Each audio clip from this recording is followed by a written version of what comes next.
Bonsoir et bienvenue dans cette édition spéciale préparée par la rédaction de TV78. Nous sommes le lundi 11 avril, voici les titres.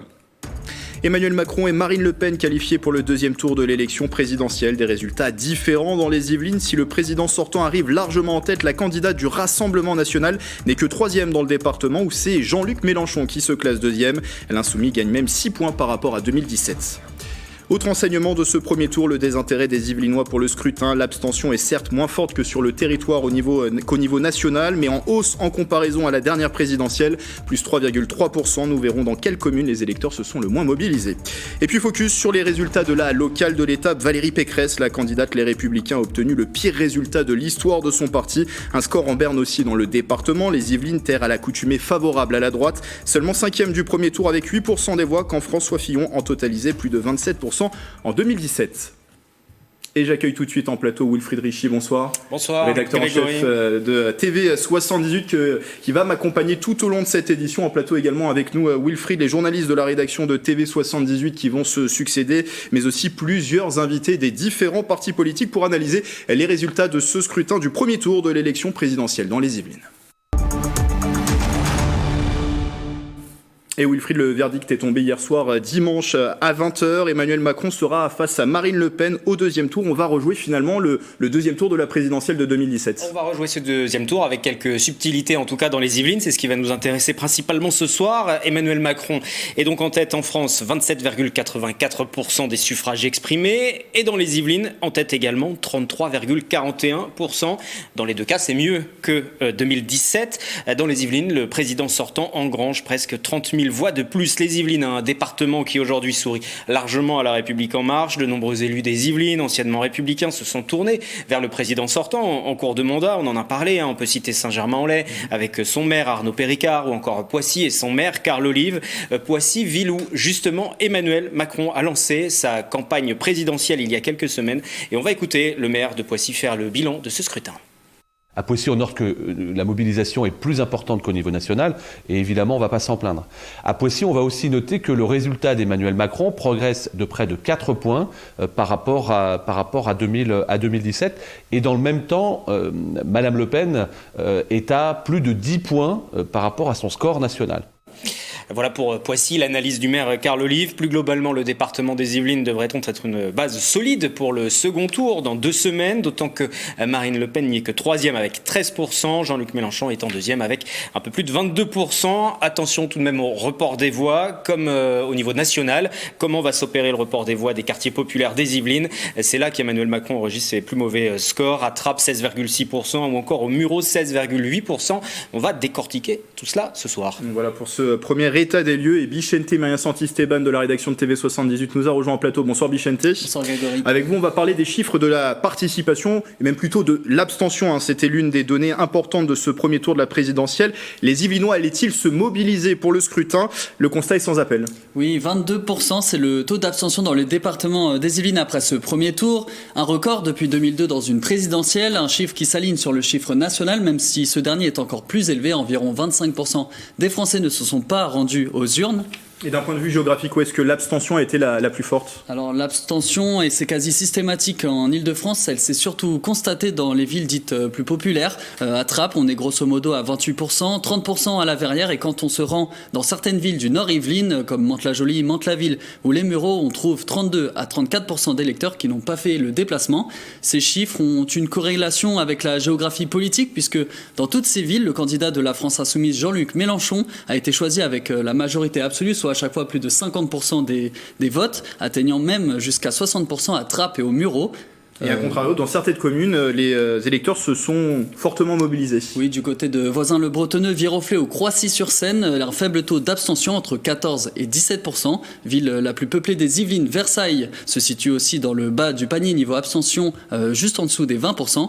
Des communes où Emmanuel Macron se place à chaque fois en tête, même parfois très largement, avec par exemple 45% des suffrages à Croissy-sur-Seine. Mais comment cela se constate-t-il sur le terrain, dans les rues? Hier, Justine Brasier et Nicolas Dandry, journalistes de la rédaction de TV78, sont allés auprès des habitants de Trappes et Versailles. Ils leur ont demandé s'ils iraient voter. Regardez. J'ai déjà voté, là je viens de voter justement, citoyen français, donc c'est mon devoir de voter. J'ai été voter comme j'ai toujours fait, comme mon père nous a appris quand on était jeunes. C'est maintenant vous avez l'âge, allez voter, c'est à vous de choisir. C'est aussi un devoir civique de voter et donc on a voté par procuration. C'est important, il faut s'exprimer, il faut faire des choix si on ne veut pas rester passif, quoi. C'est très important d'aller voter parce que l'avenir se joue sur ces questions-là. Tout ce qui concerne notre vie quotidienne va se décider dans les heures à venir.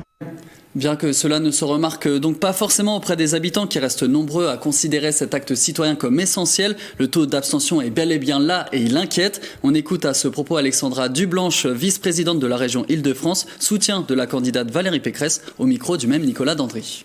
Même si ce n'est pas autant la catastrophe qu'on le pensait, mais qui reste plus faible que la dernière fois. Et donc ça, c'est toujours une mauvaise nouvelle pour la démocratie. Bien sûr, je pense qu'il y a des gens qui se sont retrouvés n'ayant pas eu de débat face à un vide complet et donc se sont pas déplacés.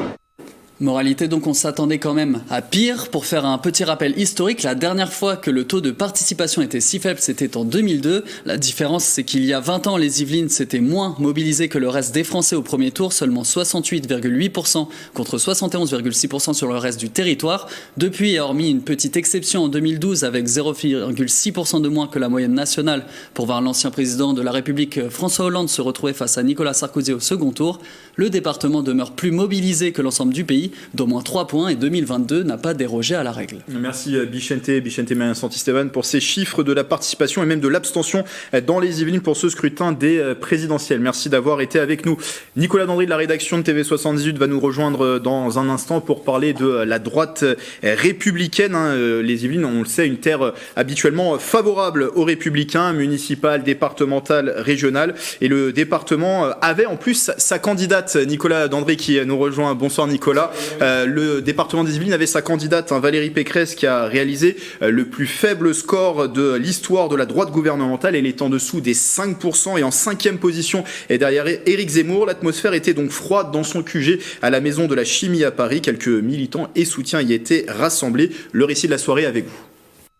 Stupeur à 20h dans le camp de Valérie Pécresse. Les premières estimations tombent. La candidate des Républicains est placée en 5e position avec 5% des voix derrière Éric Zemmour. C'est d'abord le choc, effectivement.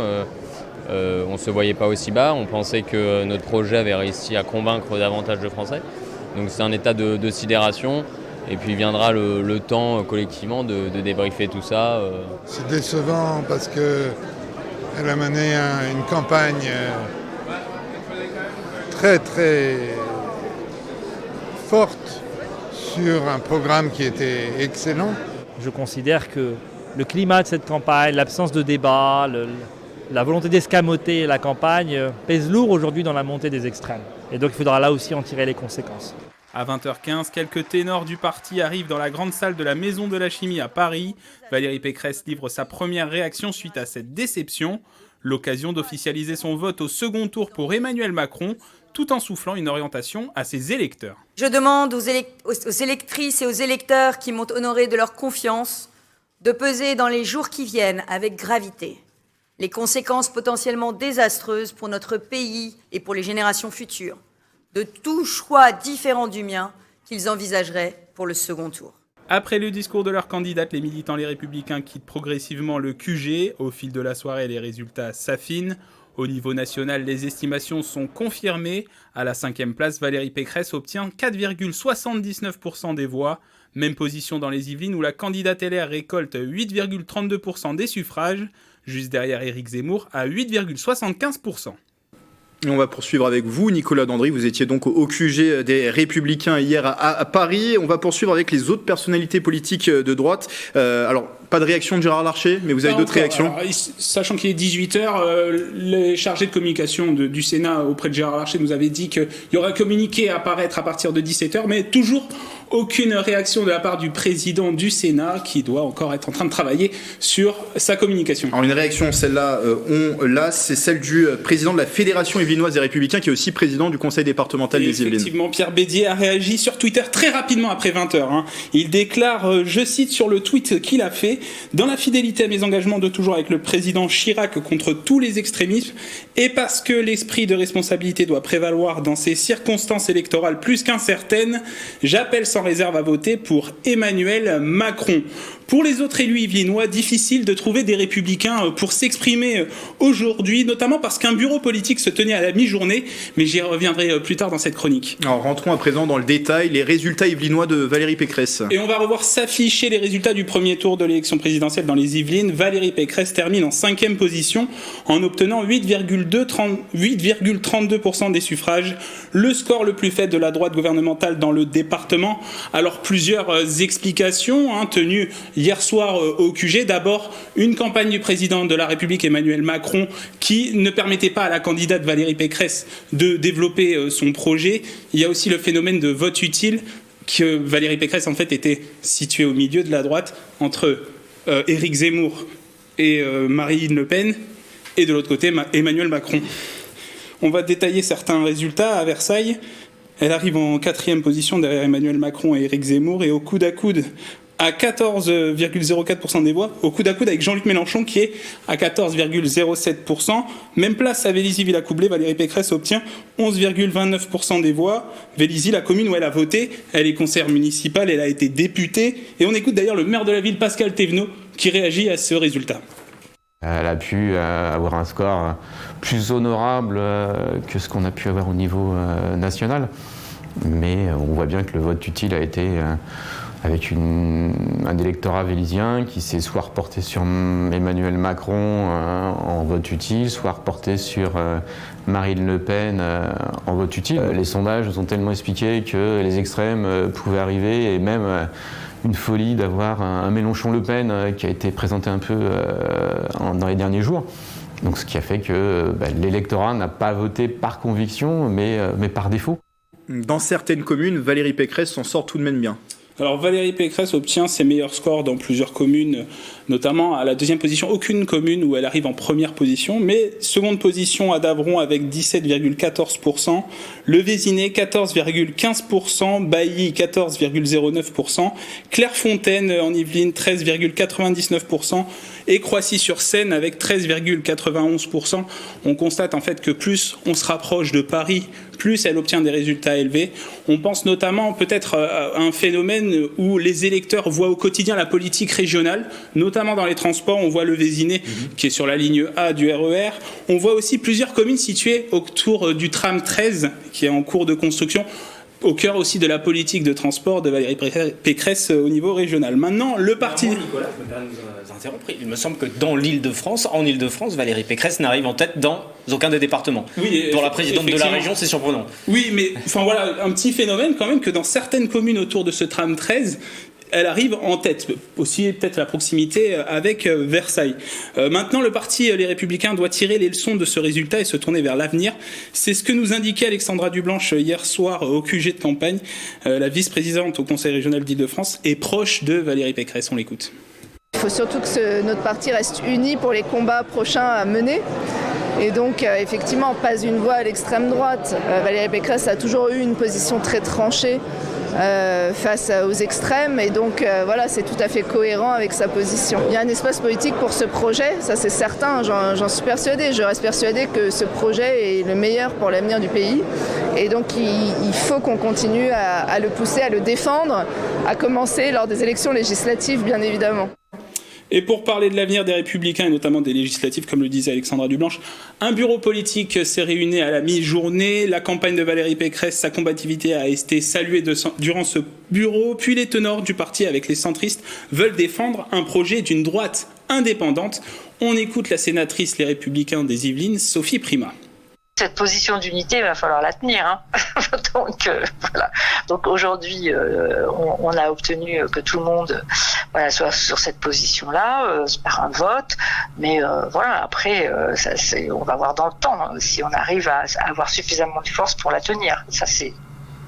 Je continue à avoir quand même quelques inquiétudes. L'avenir à court terme, c'est évidemment l'enjeu des législatives, et puis ensuite c'est l'avenir du parti et de notre force politique pour la suite. Et donc de ces deux visions est sortie la nécessité de devoir rester unis et indépendants, et de devoir continuer à tracer la route d'un parti qui soit ni dans la coalition avec Emmanuel Macron, ni dans l'opposition à des valeurs ancestrales de notre parti qui sont des compromissions avec l'extrême droite. Alors voilà l'avenir du parti Les Républicains, une droite indépendante qui doit trouver sa place entre Emmanuel Macron, Éric Zemmour et Marine Le Pen de chaque côté. L'avenir à court terme, c'est savoir qu'est-ce qu'il faut faire au second tour. Valérie Pécresse va elle-même voter pour Emmanuel Macron. Certains vont peut-être voter blanc, d'autres vont peut-être décider de voter pour Marine Le Pen. Ensuite, la seconde question, c'est l'avenir du Parti républicain au niveau financier. On l'a entendu ce matin, Valérie Pécresse lancer un appel pour des dons, en fait, puisqu'elle s'est endettée elle-même à hauteur de 5 millions d'euros. C'est 7 millions d'euros pour rembourser les frais de campagne pour le parti. Et enfin, au mois de juin, les législatives, quid de ce scrutin au niveau du département et au niveau national. Les alliances, parce que vous parliez de ceux qui éventuellement ne voteraient pas Emmanuel Macron, du côté des LR, on peut citer Éric Ciotti par exemple. Donc on ressent les divisions au sein des Républicains, plus la question de la dette maintenant de ce parti aussi. Tout ça qui se pose aujourd'hui. Merci Nicolas en tout cas pour ce point sur Valérie Pécresse, dernière de la liste de ces candidats yvelinois à échouer à l'élection présidentielle, mais il y en a eu d'autres avant elle, Michel Rocard, Benoît Hamon pour ne citer que. Tous se sont écroulés dans ces résultats, si bien que nous sommes amenés à nous poser cette question: y a-t-il une malédiction yvelinoise à l'élection présidentielle? Élément de réponse avec Patrice Carmoz. Et 1, et 2, et 3. Après Michel Rocard, après Benoît Hamon, c'est au tour de Valérie Pécresse d'être victime de ce qu'on pourrait appeler la malédiction des Yvelines, une malédiction qui fait que les candidats originaires ou représentants de ce département non seulement ne parviennent pas à se hisser au premier rang des présidentiables, mais qu'ils abandonnent aussi dans ce combat une part de leurs ambitions politiques, comme si leur candidature au présidentiel avait précipité leur chute. Souvenez-vous de Michel Rocard. Nous sommes en octobre 1980. Michel Rocard, qui représente la deuxième gauche, est le plus populaire des socialistes, loin devant François Mitterrand. Comme Valéry Giscard d'Estaing, 7 ans plus tôt, Michel Rocard a choisi sa mairie, celle de Conflans-Sainte-Honorine, pour y annoncer sa candidature. Ce sera un flop. Sur la forme, Michel Rocard ne regarde pas la bonne caméra, son style est ampoulé, et sur le fond, hésitant à s'adresser soit aux Français, soit aux militants socialistes, il finit par ne pas choisir. Et même par affirmer, ce qui est un comble pour quelqu'un qui se présente contre lui, qu'il faut que les militants se rassemblent derrière leur premier secrétaire, alias François Mitterrand. Mitterrand ne s'y trompera pas, il sait qu'en commettant ce faux pas, son concurrent lui a permis de se relancer dans la course, et le 6 novembre, il annonce sa candidature, c'en est fini des espoirs de Michel Rocard. Janvier 2017, Benoît Hamon, celui qu'on n'attendait pas à pareille fête, devient le candidat de la gauche socialiste. Il a devancé Ségolène Royal, Arnaud Montebourg et battu à plate couture l'ancien Premier ministre Manuel Valls au deuxième tour des primaires, obtenant plus de 58% des voix des militants. Les sondages le donnent à 18%, 3 points devant Jean-Luc Mélenchon, et Yannick Jadot, candidat des Verts, se retire en sa faveur. Mais l'état de grâce dure peu de temps, lâché par la machine socialiste, finalement assez solitaire et se repliant sur son clan, Benoît Hamon se montre incapable de rassembler la gauche socialiste et écologiste. Ce renfermement sur soi va provoquer la chute de Benoît Hamon. Les électeurs de gauche s'éloignent, les plus radicaux se tournent vers Jean-Luc Mélenchon, les plus modernistes rejoignent Emmanuel Macron et Benoît Hamon se retrouve dans les sondages au-dessous de la barre fatidique des 10%. La glissade commence, elle ne s'arrêtera pas. Avec à peine plus de 6% des voix, Benoît Hamon conduira la gauche socialiste vers son pire échec électoral depuis le congrès d'Épinay. Ironie de l'histoire, ce score, pour lamentable qu'il soit, aurait sans doute fait rêver une Anne Hidalgo qui n'a même pas atteint les 2% des suffrages. Le 2 décembre 2021, le résultat du premier tour des primaires internes à LR réserve une grosse surprise. Tout le monde attendait Xavier Bertrand et c'est le très droitiste Éric Ciotti qui arrive en tête. Pour la deuxième place, Valérie Pécresse coiffe ses concurrents, dont Bertrand et Barnier, et tous se rallient à la présidente de l'Île-de-France. 2 jours plus tard, la voici candidate de la droite républicaine. Les premières enquêtes lui sont très favorables. Elle apparaît comme la seule candidate qui puisse faire chuter Emmanuel Macron. Et puis, l'idée d'une femme à l'Élysée, enfin, fait son chemin. Reste un problème de fond. Valérie Pécresse, qui a débuté à ses côtés lorsqu'il était président de la République, se dit chiracienne. Or, comment concilier ce chiracisme, c'est-à-dire ce radicalisme bontain qui respire la Corrèze et le bon sens, et les thèses ultra-droitières défendues par le sparadrap Ciotti qui colle à Valérie Pécresse comme la moule s'accroche au rocher. Difficile, voire impossible. Si elle penche trop du côté de l'Europe et du modernisme, Valérie Pécresse est accusée de trahir ses militants. Si elle reprend à son compte l'image du Karcher ou la thèse du grand remplacement, elle y perd sa sincérité. C'est peut-être cette difficulté à être elle-même qui caractérise l'échec de sa campagne. Tout s'est passé comme si on l'avait contrainte à faire ce qu'elle n'aimait pas, ou pire, ce qu'elle ne savait pas faire, comme ce meeting tragique de la porte de Versailles mal filmé, mal mis en scène, qui sonna le début de la fin. En ne parvenant même pas à la barre des 5%, Valérie Pécresse a plongé le parti de la droite républicaine dans le coma politique, et en écoutant son discours sincère de dimanche soir, dans lequel elle a appelé à voter Emmanuel Macron, certains regretteront peut-être qu'elle n'ait pas été elle-même plus tôt. La suite de cette édition spéciale consacrée aux résultats du premier tour de l'élection présidentielle. Justine Brasier de la rédaction de TV78 est avec nous. Bonsoir Justine. Bonsoir Grégory. Emmanuel Macron fera donc face à Marine Le Pen au second tour de cette élection présidentielle. Le candidat La République En Marche, président sortant, est arrivé en tête de ce premier tour au niveau national. C'est également le cas dans les Yvelines. Vous étiez, Justine Brasier, au QG de La République En Marche dans les Yvelines. C'était à Versailles. Retour avec vous sur cette soirée électorale.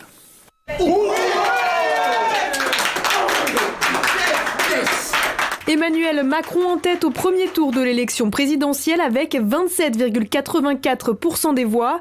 Dans les Yvelines, les représentants locaux se sont réunis à l'Hélios Pub à Versailles pour suivre les résultats. C'est des résultats qui sont plutôt bons, hein. On est plutôt content du résultat d'Emmanuel. Les résultats d'Emmanuel Macron ce soir, ils montrent que la mobilisation de terrain, c'est la force d'En Marche. Ces 28% sont un message d'espoir.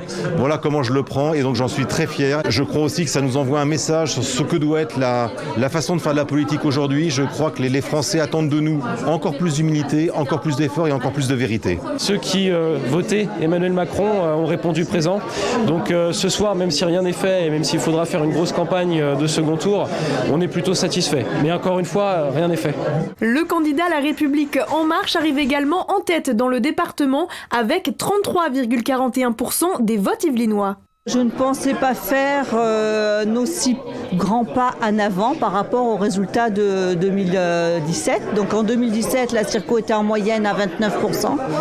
Et là, je pense qu'on est largement au-dessus de 40%, puisque j'ai que des villes au-dessus de 45% pour l'instant. Et 1, et 2, et 50 plus. Et 1, et 2, et 50 plus. Sur place, des dizaines de militants étaient au rendez-vous pour fêter ce premier pas, ravis du résultat et soulagés. Il y a toujours un peu de doute, hein, c'est une élection présidentielle, hein, donc c'est les Français qui choisissent, mais bon, on est quand même content du résultat, et puis même s'il y a le doute, on reste motivé, et on était tous là pour se retrouver. Forcément heureux par rapport au score, 28%, donc du coup ça c'est le travail aussi qui a été mené par tous les militants, alors du coup plus particulièrement dans les Yvelines, mais où on a été vraiment tout le temps sur le terrain, donc on va dire que c'est une belle récompense. On est soulagés, et que Emmanuel Macron soit vraiment devant Marine Le Pen. La campagne de l'entre-deux tours est lancée. Militants et élus se mobilisent pour cette dernière ligne droite. Au programme dans le département, beaucoup de terrain, porte-à-porte et tractage. Dans le département des Yvelines, justement, Justine Brasier, le candidat Emmanuel Macron progresse par rapport à 2017. Exactement, Emmanuel Macron arrive en tête dans les Yvelines avec 33,41% des voix. Le président sortant enregistre son plus gros score, donc à Croissy-sur-Seine, avec 45,14% des voix contre 34,26% en 2017. Et parmi les autres communes significatives, on retrouve Villaines-sur-Seine avec 45,11% du suffrage, 44,07% au Vésiné. Et puis à Saint-Germain-en-Laye, où le candidat d'En Marche obtient 41,71% des voix. Le parti LREM arrive en tête dans chacune de ces villes, les villes que je viens de citer. Il a gagné au moins 10 points par rapport à 2017. Pour rappel, ces communes, lors de la dernière élection, il était en deuxième position, c'était derrière François Fillon pour les Républicains. Pourtant, l'élection n'est pas gagnée d'avance, c'est ce qu'on nous a dit. Donc écoutez la réaction d'Aurore Berger. Au micro de Bichente Meyer Santisteban, elle appelle tout le monde à se mobiliser. Aucune élection n'est acquise à l'avance. Une élection présidentielle, c'est pas une tacite reconduction. Donc, il faut aller chercher l'assentiment des Français. Il faut aller les convaincre. Il faut vouloir rassembler. C'est la raison pour laquelle on va continuer à se déployer partout sur le terrain. Et puis moi, j'appelle aussi clairement chacun à se positionner. J'appelle les maires, j'appelle les conseillers départementaux, régionaux, les autres parlementaires d'autres formations politiques à dire clairement pour qui ils souhaitent voter, à qui ils souhaitent que le pays se donne pour les 5 prochaines années et puis qu'ils se mobilisent à nos côtés aussi sur le terrain. Je crois que c'est très important face au risque de l'extrême droite qu'on montre aussi une unité de l'ensemble des partis républicains. Et pour continuer à se mobiliser pour cette campagne de l'entre-deux tours, vous l'avez compris, beaucoup de mobilisations justement sur le terrain sont prévues. Carl Olive, maire DVD de Poissy et soutien d'Emmanuel Macron, nous explique la stratégie à adopter. C'était au micro de Mickaël Elmidoro. La stratégie, vous la devinez, c'est celle qu'on met en place ici depuis que je suis élu en 2014. Moi, je ne crois qu'au terrain. Et évidemment que dans la relation de proximité que je peux avoir avec le président de la République, j'invite le président systématiquement à aller sur le terrain, à faire des bains de foule, à prendre des bourre-pifs, comme on dit au rugby, pour pouvoir justement sentir ce terrain, sentir le cul des vaches, comme j'aime à le rappeler, pouvoir échanger avec toutes celles et ceux qui sont en prise directe avec le quotidien, les citoyens. Et je pense que c'est ce que le président fait depuis le grand débat national, rappelez-vous, 2019, et c'est ce qu'il va accentuer de faire jusqu'au 24 avril prochain.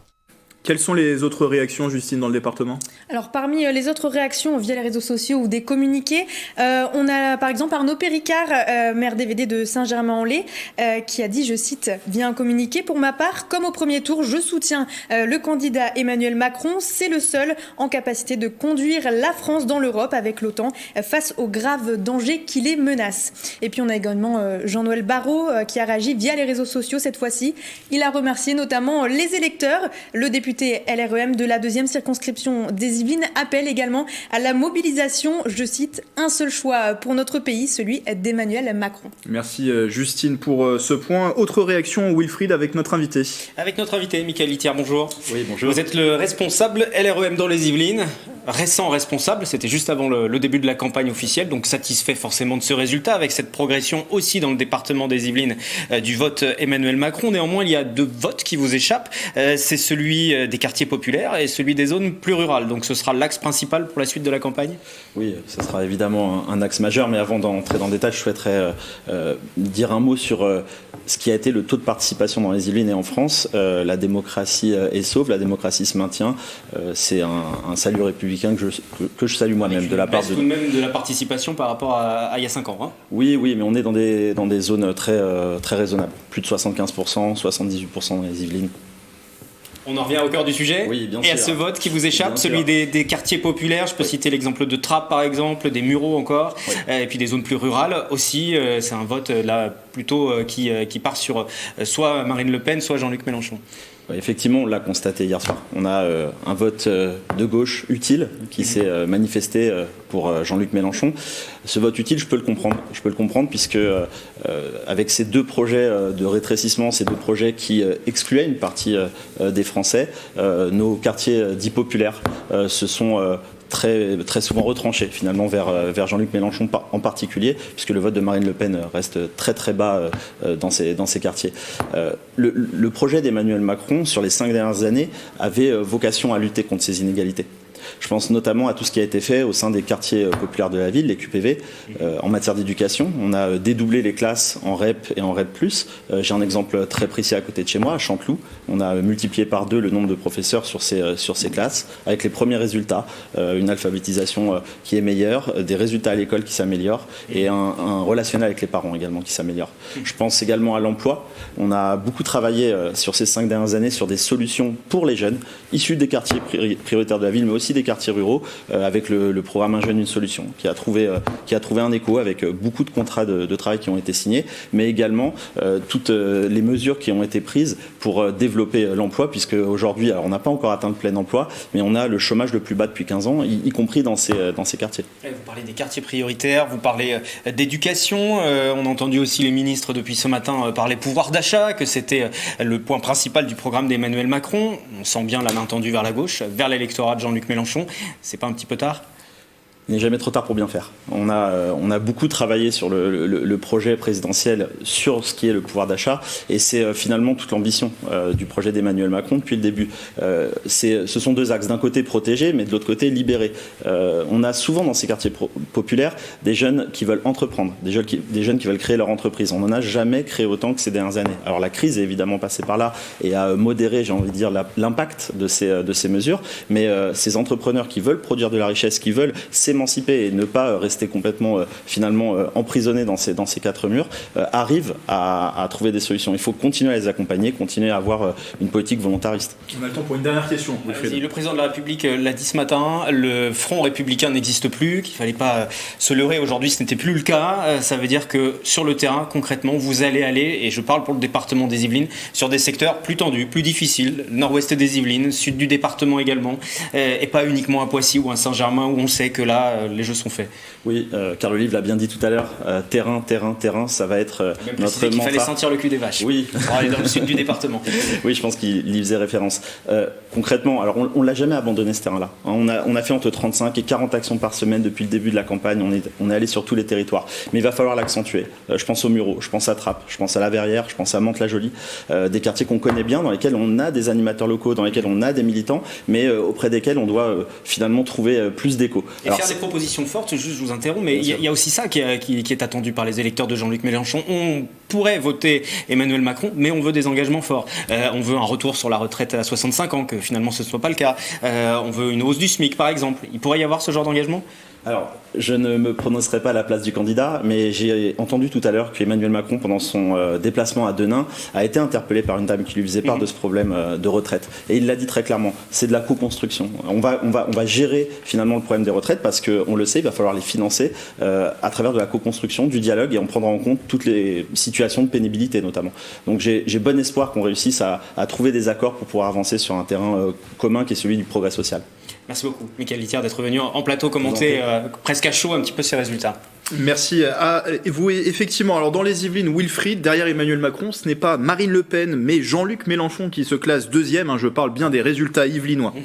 Dans les Yvelines, uniquement la France Insoumise qui a réalisé une véritable percée, on l'a dit, grâce au vote des quartiers populaires. On va regarder quelques chiffres, que ce soit à Trappes, à Chanteloup, à La Verrière ou encore à Plaisir. Un candidat qui flirte avec les 50%, voire dépasse les 60%. On a évoqué déjà le cas de Trappes tout à l'heure. On pourrait aussi mentionner le cas de Sartrouville, qui est plutôt une ville ancrée à droite, et il cumule 33,46% des suffrages. Et il se place donc bien premier, tout simplement, Jean-Luc Mélenchon. On va évoquer plus particulièrement le cas de Trappes à présent. On sait que le maire Génération de cette commune, Ali Rabet, a soutenu Jean-Luc Mélenchon. L'un des 12 meetings, des derniers meetings virtuels a même été tenu dans cette commune. Écoutez Ali Rabet, le maire. À Trappes, ça s'est traduit par plus de 60%. Dès le premier tour pour Jean-Luc Mélenchon, donc un score remarquable, historique, un des plus élevés de France pour une ville de cette taille. Mais néanmoins, ça ne suffit pas aujourd'hui à effacer l'amertume et la déception, puisque nous aurons de nouveau un second tour entre la droite et l'extrême droite, entre Emmanuel Macron, qui propose d'aller plus loin encore dans une politique de casse antisociale, de violence, de mépris aussi vis-à-vis des Français, et une Marine Le Pen qui là ferait basculer le pays dans le précipice. Et j'aime trop la France, trop la République, trop la démocratie aussi, pour laisser à Éric Zemmour et Marine Le Pen le soin de gouverner notre pays demain ensemble. Donc un sentiment très contrasté et c'est assez douloureux de vivre ce lendemain d'élection aujourd'hui. Sentiment contrasté pour le maire Ali Rabet, maire de Trappes, de voir à la fois Jean-Luc Mélenchon progresser dans les Yvelines, arriver en tête dans sa commune et néanmoins rester aux portes au niveau national du second tour. On va accueillir un nouvel invité, Grégory, c'est Sébastien Ramage. Bienvenue. Vous êtes l'un des porte-parole des Insoumis dans les Yvelines. Jean-Luc Mélenchon qui a réalisé une véritable percée dans le département. Il améliore son score de 2017. Et il est passé de 16 et quelques % à 22,89. Il bénéficie de l'effondrement du reste de la gauche. Comme le maire de Trappes, vous êtes à la fois satisfait et frustré. Je pense qu'on est avant tout déçus, effectivement, parce que nous, on était aux portes du pouvoir et notre objectif dans cette élection, c'était d'y aller pour la gagne. La preuve, porte du second tour, déjà. Porte du pouvoir, il y a encore un second tour après. Hein. Bien sûr, mais 0,8% pour arriver au second tour et dépasser Madame Le Pen. Maintenant, vous parliez de la hausse de la participation tout à l'heure. En fait, il y a une baisse de la participation, mais une percée de Jean-Luc Mélenchon. Globalement, une participation qui se maintient et qui est bien moins faible qu'elle n'était envisagée. Et ça, c'est notamment dû à la mobilisation populaire qui a été insufflée, je pense, par l'Union populaire. On est passé de 17% dans les sondages la semaine dernière à 22% à la fin, à la sortie des urnes. Et ça, c'est le résultat de villes comme Trappes, justement, où on arrive à mobiliser dans les quartiers parce qu'on parle du quotidien des gens. On rend aussi la fierté à une partie de la population qui a été dénigrée, pointée du doigt. Je pense notamment à la ville de Trappes ces derniers mois avec un certain nombre de polémiques. Et donc cette campagne, évidemment qu'elle a parlé à des publics qui ont trouvé à la fois un débouché politique, mais aussi des gens qui parlaient de leur quotidien et de leur vécu. Mais ça n'a pas suffi. Il faut s'adresser à un électorat plus large. Est-ce que vous regrettez, j'imagine, qu'il n'y ait pas eu d'union plus à gauche ou qu'il n'y ait pas eu des propositions ouvertes plus largement? Qu'est-ce qui a manqué dans cette campagne? Ce qui a manqué, c'est pas grand-chose. Déjà, c'est 500 000 voix. Je pense qu'effectivement, il y a des divisions qui auraient pu être évitées, des candidatures qui, objectivement, quand on regarde les chiffres et surtout quand on analyse le fait, je pense notamment au Parti communiste, qu'on avait déjà fait 2 élections auparavant, qu'ils ont un électorat traditionnellement qui est assez discipliné, qui va voter pour la consigne qui lui est donnée. Effectivement, s'il n'y avait pas eu cette désunion-là, on serait au second tour aujourd'hui. Maintenant, la réalité aussi, c'est qu'on a fait quand même une sacrée belle campagne et surtout, on a redonné la possibilité d'avoir des vrais débats politiques dans ce pays sur le pouvoir d'achat, sur les conditions de vie, sur la retraite, sur le social. Si nous n'étions pas là, c'est très simple, la gauche et ce qu'on défend en termes d'idées n'aurait pas été présent dans l'élection présidentielle. Et donc ça, en cela, on a au moins accompli cet objectif-là. Et Mélenchon le disait dans son discours hier soir, faites mieux, parce que c'est ça aujourd'hui, on a un outil pour faire mieux, on a une marche sur laquelle s'appuyer, et maintenant sur les 5 prochaines années, on continue. Voilà. Actuellement pour les législatives, on va en parler brièvement, mais juste une dernière question. Là, il y a l'entre-deux tours, forcément. Aujourd'hui, vous dites quoi? Vous dites, comme Jean-Luc Mélenchon, aucune voix pour Marine Le Pen, et donc très clairement voter Emmanuel Macron, ou est-ce qu'il faut des contreparties, en tout cas des annonces de la part du candidat Macron pour satisfaire et montrer que c'est donnant, quoi? Alors, sans surprise, je vais dire la même chose que mon candidat. Effectivement, pas une voix pour le Front National, ça c'est important de le dire, parce que Marine Le Pen, c'est Macron avec le même programme économique, mais tout le reste qui est encore pire. Maintenant, vous attendez-vous en tant qu'électeur, en tant qu'insoumis aussi? Désolé, c'est un peu spécial comme question, parce que finalement, je n'attends pas grand-chose. Monsieur Macron, s'il a fait une démonstration pendant ces 5 ans, c'est son incapacité à infléchir sa politique. Donc dans tous les cas, quoi qu'ils disent, vous irez voter pour Emmanuel Macron, à titre même personnel?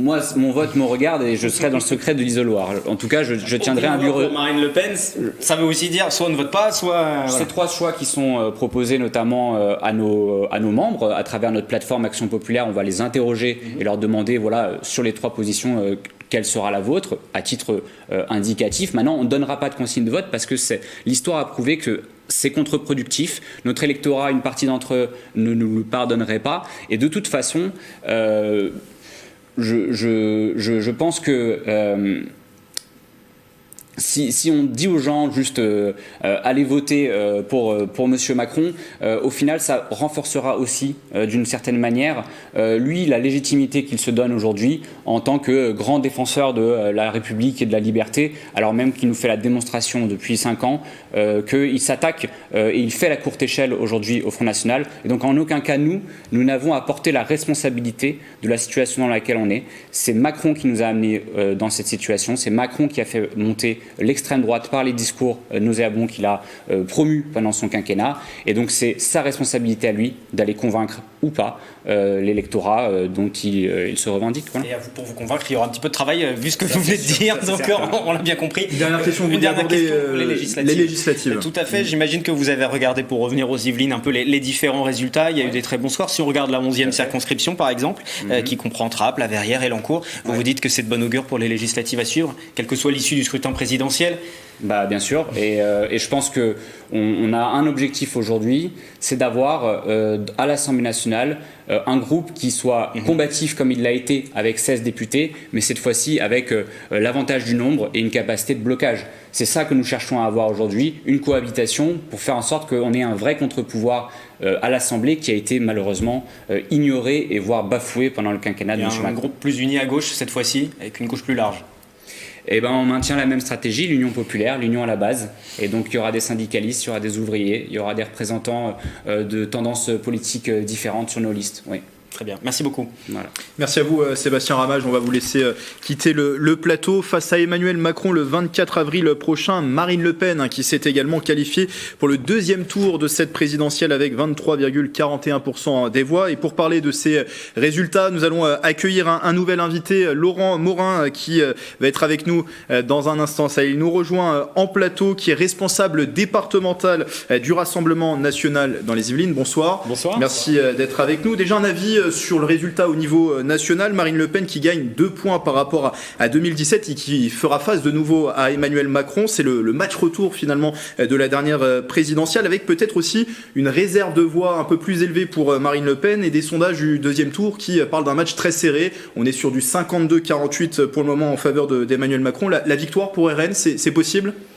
Bien sûr que la victoire est possible. Vous faites allusion à ce sondage 52-48. Il y a d'autres sondages avant le premier tour et après le premier tour. Le sondage Ipsos, je le précise. Voilà, c'est ça. Il y a effectivement d'autres sondages qui donnent un score beaucoup plus serré, 51-49, voire 49,5.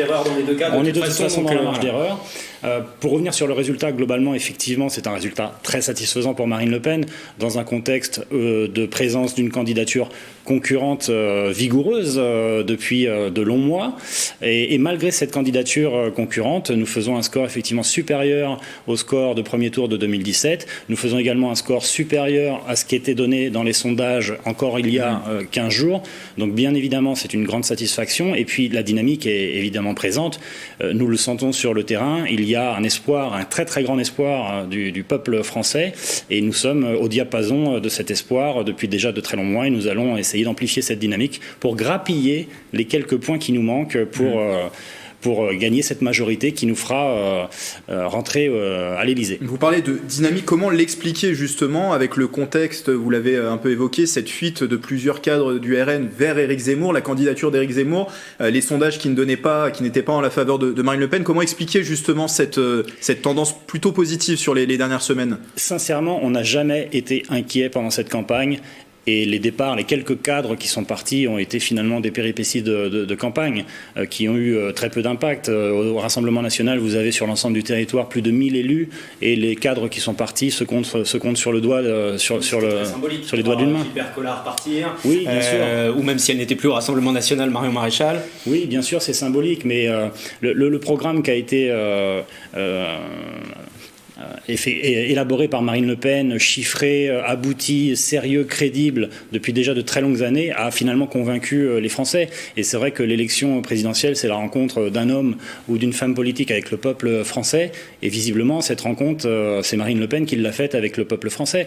Emmanuel Macron a tout simplement enjambé cette élection présidentielle. Il n'a pas voulu faire campagne. On n'a d'ailleurs pas vu sur le terrain ses militants.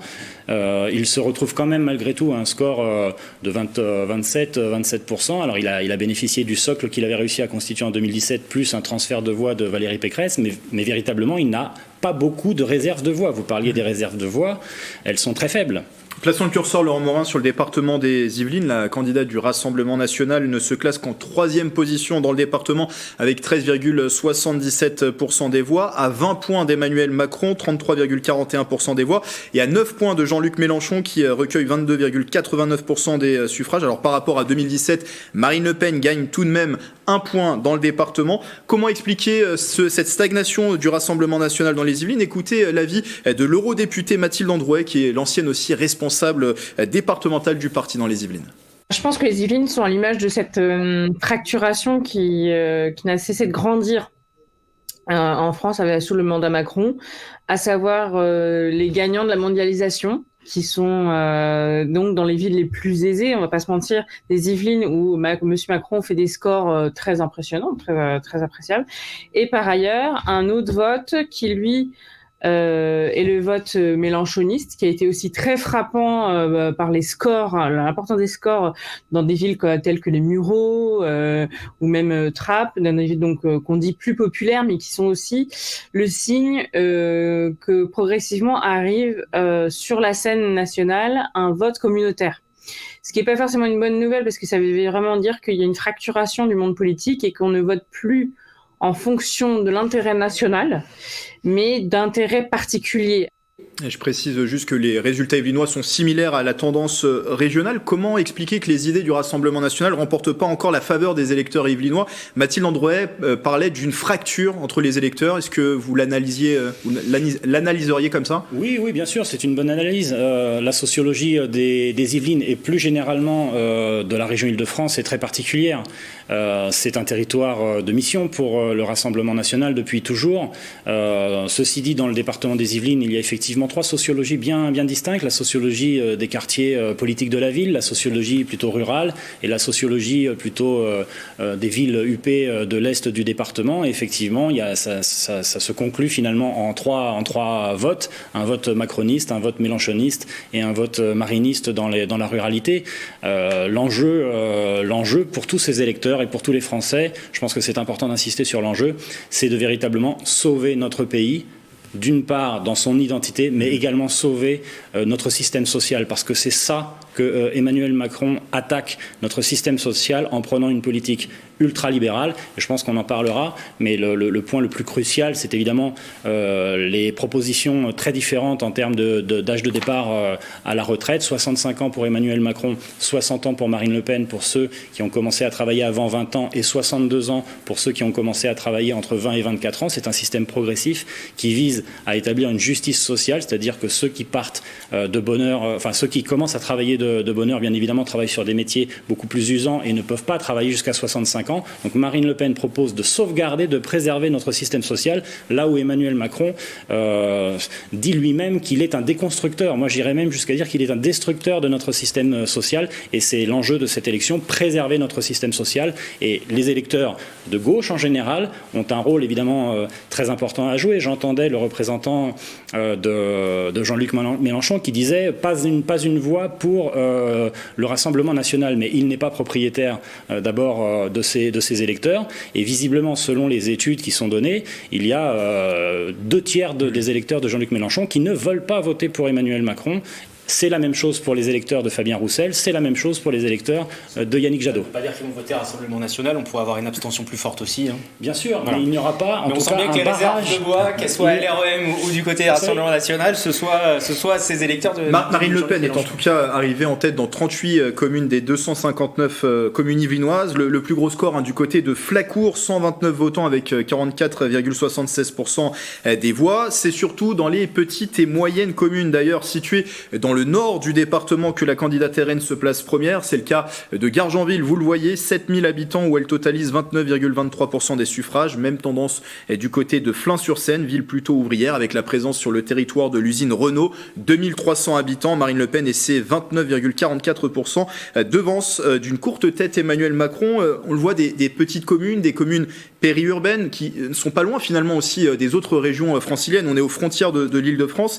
Est-ce que c'est étonnant de voir Marine Le Pen en tête dans ces communes ? Non, parce que c'est un secteur qu'on a travaillé depuis de très nombreuses années. Vous n'êtes pas sans savoir que Mantes-la-Ville se situe à proximité de ces secteurs où nous sommes très forts, que nous étions aux manettes de la ville de Mantes-la-Ville entre 2014 et 2020. J'en étais l'adjoint au maire de Cyril Naute, et nous avons travaillé pendant de très nombreuses années l'ancrage local, et je pense que ce travail paye aujourd'hui. Il y a effectivement une trentaine de communes où nous sommes placés largement en tête dans certaines. Effectivement, vous avez cité Flacourt à 45%.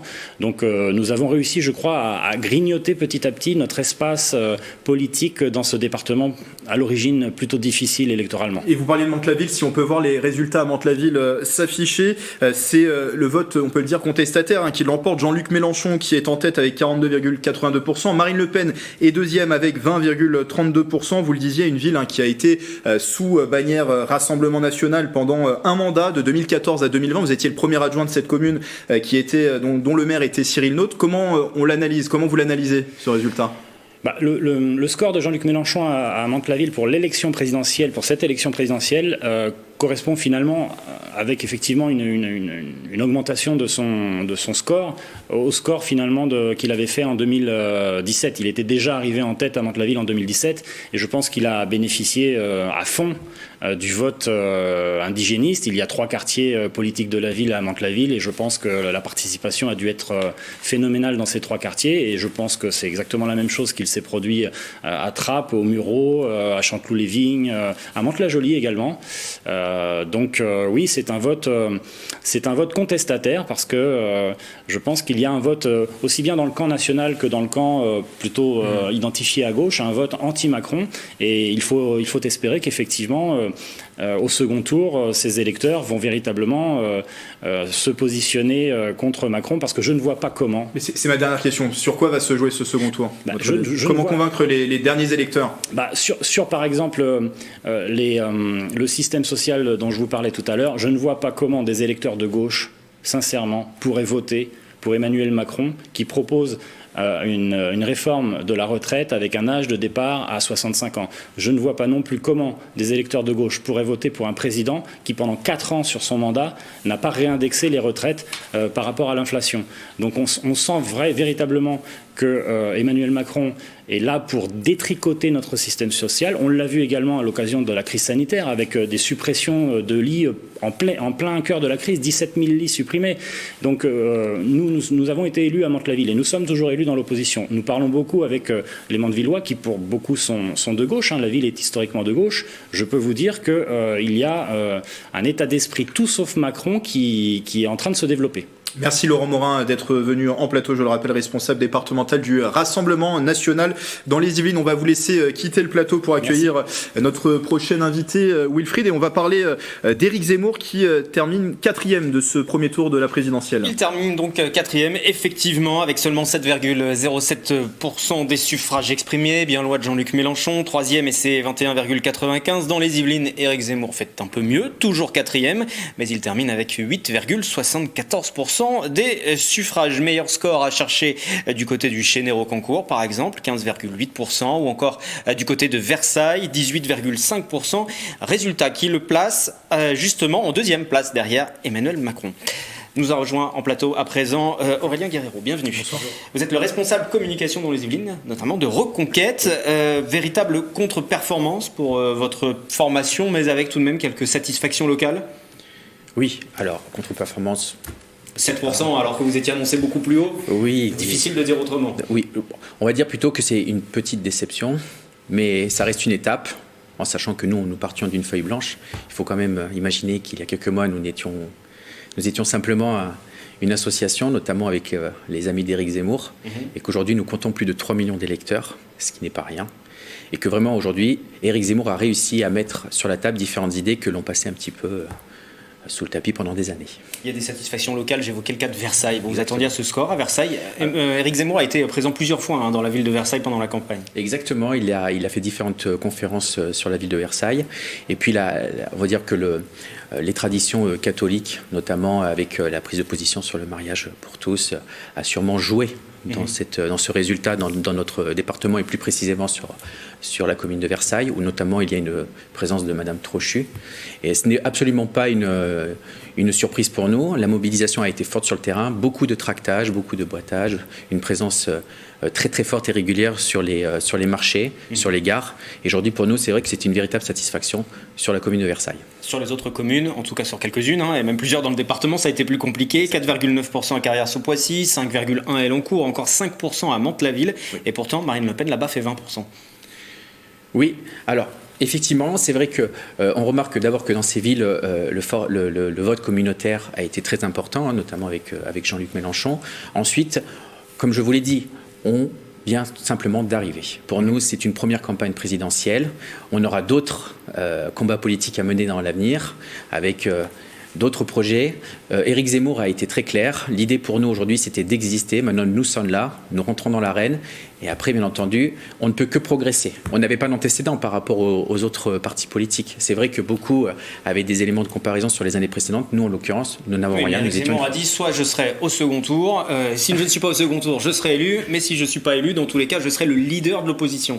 Alors, il n'est pas encore le leader de l'opposition. Non, mais ça viendra. L'union des droites est en marche. Il faut quand même noter, malgré tout, parce que j'ai regardé un petit peu les chiffres, que si dans les Yvelines, si on cumule l'électorat de droite, que ce soit Marine Le Pen, Éric Zemmour et Nicolas Dupont-Aignan, on est quand même à plus de 23%, ce qui n'est pas négligeable. Donc on peut quand même dire qu'aujourd'hui, il y a quand même 3 projets de société qui se sont mis en place. Le premier, c'est celui de Jean-Luc Mélenchon, qui est essentiellement basé sur le vote communautaire. Au centre, on a le projet de Emmanuel Macron, qui est une économie mondialiste. Et à droite, on a la droite patriote, qui souhaite garder sa souveraineté, le contrôle de ces flux migratoires, qui est représenté par Éric Zemmour et aussi Marine Le Pen. Donc aujourd'hui, la main est plus que tendue vers Marine Le Pen. Nous se tenons sans ambiguïté Marine Le Pen. Voilà. Vous arrivez à le dire aujourd'hui ? Bien sûr, il n'y a aucun problème. Ça n'a pas été le cas pendant la campagne. Ça fait partie d'une campagne électorale où chacun expose ses faits. C'est son programme, pardon. Aujourd'hui, non. Nous la soutenons sans ambiguïté. Voilà. Enfin, vous savez, il y a beaucoup de personnes de l'électorat de gauche qui ont aussi critiqué Emmanuel Macron et qui aujourd'hui appellent à voter Emmanuel Macron. Oui, dans le cadre d'un front républicain aussi. Oui, républicain, oui. Pour les législatives, justement, si on évoque ce sujet-là, vous allez présenter des candidats sous l'étiquette Reconquête, même si c'est un peu tôt, on verra bien ce que donnera le second tour de l'élection présidentielle, ou ce sera des étiquettes Reconquête RN, par exemple. Alors, à l'heure actuelle, là ça fait à peine 24 heures après le premier tour, il y a une réunion qui doit être faite ce soir entre les cadres de notre parti. Au moment où je vous parle, nous avons 577 candidatures qui sont prêtes. Voilà. Donc nous ne sommes pas du tout, on ne veut pas rentrer dans les pratiques politiciennes, qui est de négocier pour avoir des petits postes, etc. Non, pour nous c'est très clair, on ne sera pas des marchands. Si on peut gagner, on ira. Et à partir de ce moment-là, il n'y a pas d'ambiguïté. On ne va pas entrer dans une démarche de négociation perpétuelle. Ça concernerait toutes les circonscriptions yvelinoises ? Oui. Il n'y aura pas de négociation. Voilà. Si on a la possibilité de se présenter. De se présenter ou de gagner ? De gagner. Mais bien sûr, bien sûr. Parce que par exemple, si vous n'êtes pas en position de gagner. Pour l'instant, vous laissez la place au Rassemblement national. Ce sera le mot de la fin, allez-y. Pour l'instant, le message est très clair. Pour l'instant, Reconquête présentera des candidatures dans chacune des circonscriptions. Et puis voilà, si vous me permettez, je voudrais terminer que ce qui pourrait résumer un petit peu la campagne d'Éric Zemmour, c'est un peu le CID. Nous partîmes 500 et nous vîmes 3000 en arrivant au port. Et aujourd'hui, on peut dire quand même qu'on a plus de 3 millions d'électeurs et on les remercie. Oui, vous avez aussi 120 000 inscrits au parti, des audiences télé qui étaient en hausse partout et finalement 7%. Le gap, voilà. Après, Éric Zemmour, peut-être que au niveau du message qui a été transmis aussi par rapport à des médias, il faut être honnête, peut-être qu'il y a aussi une stigmatisation. Voilà, beaucoup de personnes se sont réfugiées peut-être un petit peu sur le vote de Marine Le Pen parce qu'on a fait aussi un petit travail de sape au niveau médiatique. Aujourd'hui, Zemmour est l'un des candidats avant même que la campagne débute qui a eu le plus d'exposition médiatique. Exactement. Qui a eu des soutiens dans la plupart des chaînes de télé aussi. Mais je vous dis, il faut rester positif. Voilà, quoi qu'il arrive, on garde le cap et on ira jusqu'au bout. Merci Aurélien Guerrero pour Reconquête. Et pour conclure cette émission, on va parler de la gauche face à la surprise. Jean-Luc Mélenchon, dans les Yvelines, les partis de gauche traditionnels s'effondrent. L'appel au vote utile n'a pas profité aux écologistes, socialistes, aux communistes. Les réactions des différents responsables du département avec Mathilde Franco. Lors de ce premier tour de la présidentielle 2022, dans les Yvelines, les électeurs de gauche ont concentré leur vote sur un seul candidat, Jean-Luc Mélenchon. Un vote utile qui a fait s'effondrer les résultats des partis de gauche traditionnels. Europe Écologie Les Verts ressort avec 5,49% de voix, le Parti communiste français avec 1,59% de voix, devant le Parti socialiste avec seulement 1,23%. On note tous l'impact du vote utile des derniers jours. C'est un résultat attendu pour ceux qui avaient pris le temps de regarder attentivement les études d'opinion qui précédaient le premier tour des élections présidentielles. On savait qu'on allait faire un score assez réduit. Je suis pas étonnée, sauf que j'espérais autre chose que des écologistes qui se sont laissés entraîner par le vote utile en faveur de Jean-Luc Mélenchon. Face à de tels scores, certains affirment vouloir peut-être réfléchir à un nouveau parti de gauche plus uni, d'autres n'y voient pas d'intérêt.